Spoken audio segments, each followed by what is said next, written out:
When my boyfriend told me he loved me, we were tangled up in his sheets, half-dressed and breathless, the city lights flickering through his window.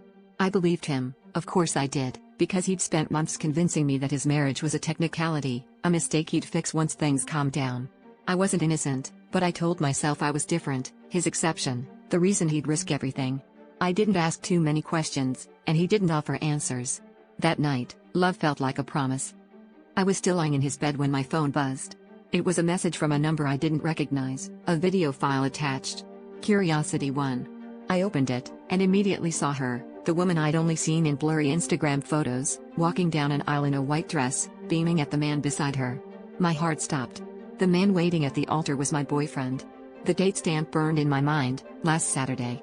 2 days before he'd sworn he couldn't live without me, he was pledging forever to someone else.